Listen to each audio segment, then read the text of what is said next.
더불어민주당 현안 관련해서 더불어민주당의 안민석 의원과 이야기 나눠보겠습니다. 의원님 나와 계십니까? 예, 안민석 의원입니다. 네, 반갑습니다. 자, 의원님 지금 일본에 계시다고 들었는데 어디시죠? 예, 강복절 맞이해서 네, 그 한 40분들과 함께 그 일본 사도 관광을 다녀왔어요. 사도광산이요.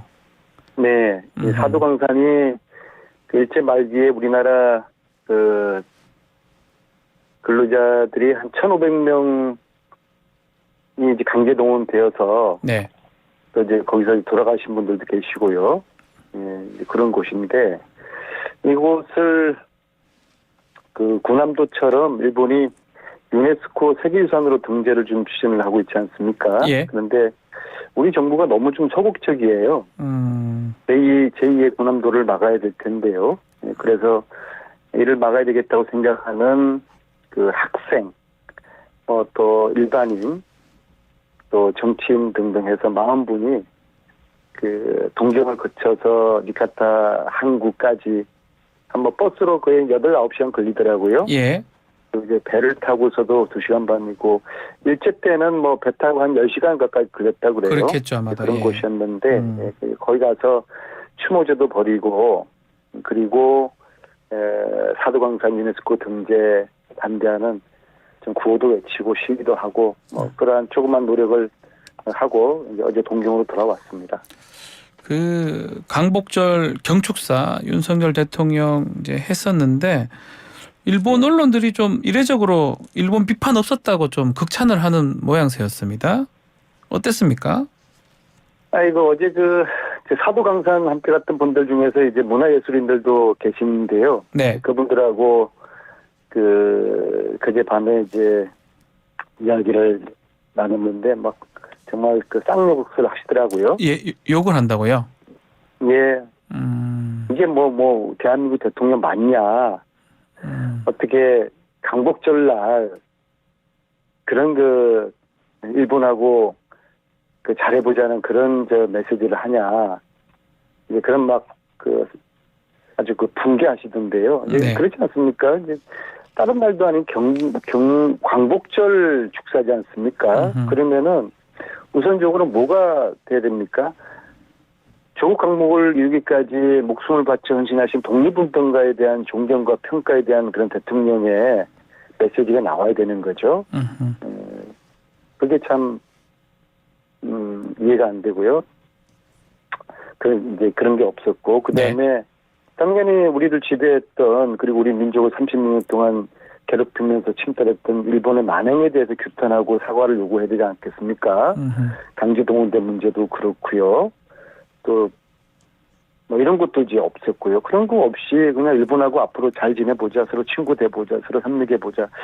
이것은 정말 과연 대한민국의 대통령의 강복절 메시지인지 도저히 이거는 말이 안 되는 거고요. 네. 갈수록 국민들은 뭐 윤석열 대통령께서 지금 부친 그 상을 치르시느라고 타이밍은 좀 그런데. 네. 그건 또 상가 조의를 표하면서도. 네. 지금 윤석열 대통령에 대해서 국민들은 갈수록 저분이 대한민국 대통령인가라는 의심을 가지게 되는데요. 이번 강복절 축사를 통해서 그 의심이 거의 그 확신으로 국민들 마음속에 굳어져 버린 그런 계기가 되지 않았나 그런 생각을 합니다. 자, 이 강복절 또 맞이해서 특사가 지금 있었는데 특히 김태호 전 서울 강서구청장 주목을 받습니다. 이 사면이 좀 빨리 된 거 아니냐 이렇게 얘기하기도 하고요. 여러 가지 얘기가 있습니다. 어떻게 보고 계시는지요? 김태효 그 국가안보실 아니 김태우 계시는 김태우 김태효 이제 예. 그분도 예. 지난 연말에 아마 대부분 판결 난 맞습니다. 직후에 사면 2개월 만에 이제 복권됐습니다. 사면은 예. 한 그런 경우는 있었는데 이번 역시도 굉장히 그 무리한 사면이고 이런 식으로 하면은 사법부가 뭐가 필요하겠습니까? 사법 그 사면권을 남용한 그런 사면인데요. 근데 저는 그렇게 봅니다. 김태우 사면은 한마디로 총선용이다. 총선용. 예. 총선용이다 보고요. 네. 그래서 이제 그렇지 않습니까? 김태우라는 사람은 저희들이 볼 때는 배신자지만은 윤석열 정권에서 보면은 정권을 탄생시키는데 기여한 그 공신 중에 한 명이거든요. 이제 그런 측면과 그리고 저는 김태우를 통해서 조국을 노렸다고 저는 봐요. 조국을요? 조국 전 장관. 네. 저는 조국의 사냥개로 김태우를 활용하게 될 것이다. 그리고 김태우 씨도 뭐 사면 직후 반성의 이야기가 아니라 조국을 공격하는 아주 날쌘 멘트를 알렸지 않습니까? 네. 그리고 앞으로 계속 김태우 씨는 조국을 공격하면서 몸집을 키우면서 자신의 정치적인 공간을 확보해 나갈 것이다. 저는 그렇게 보기 때문에 네. 윤석열 대통령으로서는 정권을 탄생시킨 공에 대한 뭐 평가를 한 측면과 동시에 총선 때 김태우의 역할에 대한 기대, 그게 단순한 한 사람을 출마시킨다는 걸 넘어서 예. 조국 문재인 전 대통령을 공격하는 사냥개로서의 그런 역할을 김태우가 하지 않을까 생각합니다. 총선 말씀도 하셨지만 당장 있을 보궐선거, 강서구청장 네. 보궐선거 여기도 좀 출마 가능성 있는 거 아니냐라고 하고 또 본인도 좀 의사를 피력을 했습니다. 재출마가 가능할까요? 저는 단적으로 예. 뭐 구청장만 노리고 있을 것 같지는 않아요. 세 가지 선택지가 있을 거를 보는데요. 네. 당장이 지금 말씀하신 구청장 출마인데, 근데 이건 너무 명분이 약해요. 정말 이것은 국민들을 바보로 가는 것이죠. 자기 때문에 구청장 선거를 다시 지구했는데 이 선거 하려고 그러면 40억 정도 돈이 소요되거든요. 네. 국민 세금인데요. 이 선거를 본인이 다시 나온다? 이거는 정말 상식에 너무 어긋난 것이죠. 뭐 그럼에도 불구하고 워낙 좀 무리한 사면이니까 무리한 출마는 배제할 수는 없을 테지만 이것뿐만 아니라 저는 총선 때 강서에서 출마를 해서 강서가 지금 민주당 국회의원 3명이지 않습니까? 예. 그래서 이 강서에 좀 판을 흔드는 그리고 거기에 김성태 전 의원도 계시죠. 네. 그래서 김성태, 김태우 두 분이 강서에 민주당 판을 흔드는 그런 역할을 겨냥을 해서 총선 강서 출마도 저는 제가 만약에 김태우 씨 입장에서 보면은 김태우는 무리한 구청장 출마보다도 좀 시간을 벌면서 그리고 조국 공격과 문재인 대통령 공격을 하면서 총선 때까지 여권의 사냥개 노릇을 하면서 총선 강서 출마를 오히려 더 내심으로 생각하지 않겠나. 그리고 세 번째 선택지는 지역구 출마 말고도 네. 정권 차원에서는 총선 지면은 바로 네임덕이 일어나고 다음 대선도 질 것이고 그런 이제 아주 끔찍한 결과들이 예상되지 않겠습니까? 그래서 어떻게 해서 총선을 얘기해야 되는데 김태우를 통해서 김태우에게 비례대표를 주어서 전국적으로 우리 야당 때리는 사냥개 역할을 총선 기간 내에 할 수 있도록 하는 비례대표도 저는 가능할 거라고 저는 봅니다. 그러니까 세 가지 선택지가 김태우에게는 놓여 있는데 네. 김태우로서는 구청장은 피하려고 좀 할 것 같아요. 구청장보다는 총선 쪽으로 볼 것이다. 네. 자, 당내 이야기도 질문 드려보겠습니다. 이재명 대표 오늘 검찰 출석합니다. 백현동 특혜 의혹 관련된 내용인데, 자, 이론 한 푼도 안 챘다. 검찰 진술서를 사전에 지금 공개하고 반박을 했던데, 자, 일단 이렇게 이게 진술서를 사전에 공개한 이유가 뭘까요? 우선적으로 왜 이 시점에서 이재명 대표를 조사를 할까? 예. 지금은 이슈 물타기를 하는 것 같아요.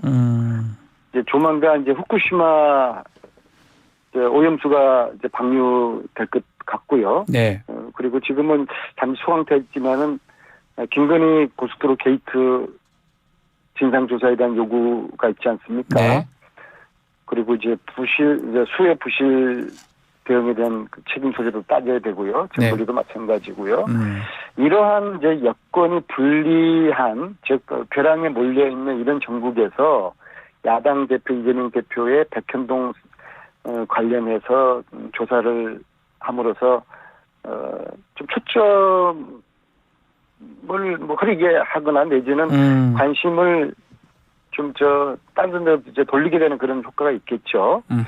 자, 그럼 이재명 대표가 어떻게 될 것인가? 잘한 것 같아요. 지금 잘한 것이다. 진술서를 사전 공개한 건 잘한 것 같고요. 네. 그리고 저는 마땅히 지난번처럼 진술 거부하는 것이 좋은 대응이다라고 생각을 좀 합니다. 왜냐하면 검찰이 이미 답을 정해져 있거든요. 기소해야 되겠다는 답을 정해놓고서, 그렇다면 이재명 대표는 이제 법정에서 싸워야 되는 것인데, 그런 방어적 차원에서 진술서를 사전에 공개를 한 것은 잘한 것이라고 보고, 오늘 저는 마땅히 진술 거부하는 것이 그게 저는 맞다고 봅니다.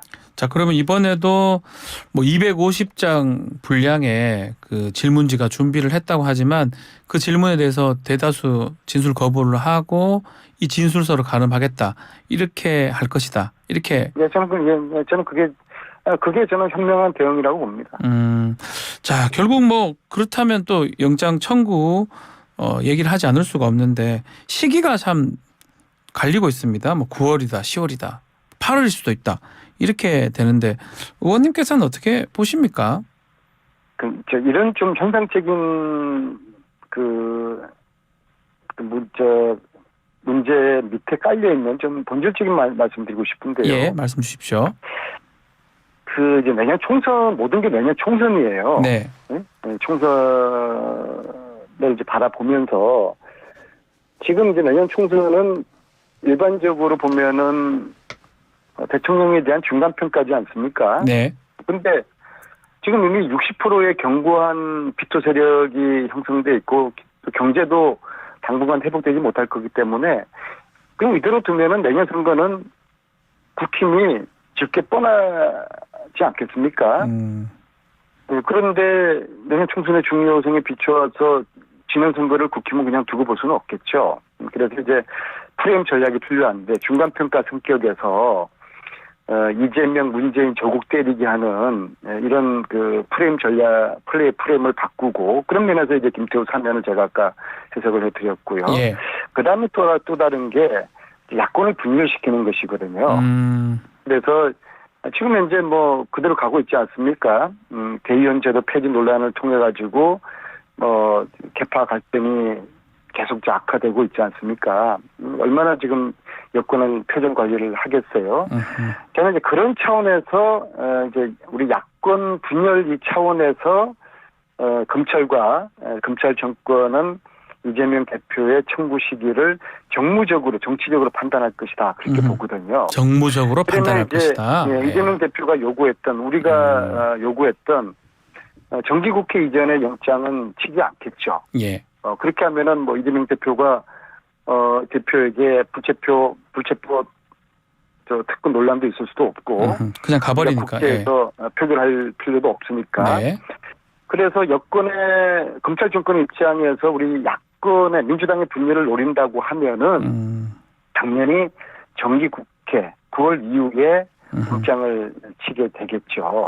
그렇게 하게 되면은 저희들 내에서도 가결이냐 부결이냐 놓고서도 개파 간 갈등이 더욱 심화될 것이고, 예. 그렇게 되면은 이제 당이 갈수록 분열되겠죠. 이게 이제 검찰 정권을 노리는 것이고, 특히 이제 정기국회 국정감사에게는 우리 그 야당의 무대가 돼야 되는데, 원래 같으면 그렇죠. 국정감사도 이제 흐트러지게 되고 무력화시키는 국정감사가 파행이 될 것입니다. 이재명 대표의 사법 처리 결과에 따라서요. 그런 것도 노리게 되겠죠. 그리고 이제 이러한 것들은 결국에는 그 검찰 정권으로서는 총선을 바라보면서 자신들의 정무적인 정치적인 판단을 하게 될 것이다. 즉 야당의 이제 분열을 노리고 국정감사 파행까지도 감수할 가면서 검찰 정권은 자신들에게 유리한 총선 정국을 만들어 갈 것이다. 저는 예. 그렇게 보고 있습니다. 자, 그렇다면 또 이 어제 있었던 그 의원총회 얘기도 좀 질문 한번 드려보겠습니다. 혁신안 놓고 경론이 있었다고 하고 혁신안이 사실상 폐기 수순 아니냐 이런 전망이 제기되던데 어떻게 진행되는 겁니까 앞으로? 제가 볼 때는 뭐 혁신안 어떤 사안별로 폐기하느냐 하지 않느냐를 넘어서 예. 이미 저희들이 혁신의 늪에 지금 깊숙이 빠져버렸어요. 김연경 혁신위원을 통해서 민주당의 이제 혁신을 기대를 했고 예. 그 혁신의 출발점은 지난 5년 동안 촛불 민심이 기대했던 개혁에 대한 열망을 저버린 그래서 정권을 뺏긴 민주당 저희들 스스로가 반성하고 혁신을 당연히 해야 되는 것이죠. 거기에 대한 이제 기대가 컸었는데 네. 그것이 지금 물거품이 되지 않았겠습니까? 그럼에도 불구하고 대의원 제도 폐지할 것이냐 말 것이냐 필두로 해서 개파 간 갈등이 촉발되고 이제 분열되고 있는 이런 현상이지 않습니까? 네. 참으로 이제 안타까운 것이죠. 그런데 뭐 저는 대의원 폐지 여부 그런 거를 떠나서 대의원 당연히 뭐 그런 특권은 폐지가 돼야 되는 것이죠. 국힘도 이미 뭐 폐지한 이런 제도인데 우리 민주당도 진작에 없애야 되는 건데 이거 한 방에 그냥 없애자고 하면 되는 건데 네. 여기 이제 이걸 이제 폐지하게 되면은 또 손해를 보는 그런 당내 정치인들이라든지 또 뭐 차기 뭐 당대표를 염두에 둔 분인데 대의원 특권 폐지하면은 자신에게 불리한 그런 분들은 당연히 반대를 하게 되겠죠. 그렇죠. 즉 예. 이게 이제 순수하지 못하고 좀 불순한 의도들이 깔려 있는 겁니다. 이제 개파 간에 이해관계가 깔려 있는 것이거든요. 예. 그래서 이걸로 뭐 치고받고 싸우다 보면은 국민들 눈살 찌푸리고 저놈들 아직도 정신 못 차렸다. 정말 총선에서 윤석열 정권이 밉지만 민주당 저놈들도 싫어. 그러면 결국엔 어떻게 되겠습니까?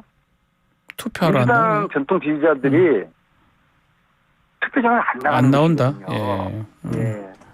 이제 이런 결과가 우려되는데 빨리 우리가 이 혁신 옆에서 빠져나와야 되고요. 네. 다시 대우를 정리해서 혁신을 안 할 수는 없죠. 네. 어떤 식으로든 제2의 혁신을 우리가 시도하는 그런 진정성 어린 그런 노력을 해야 될 것입니다. 지금 완전히 혁신 자체 동력이 상실되어 버린 그런 상황입니다.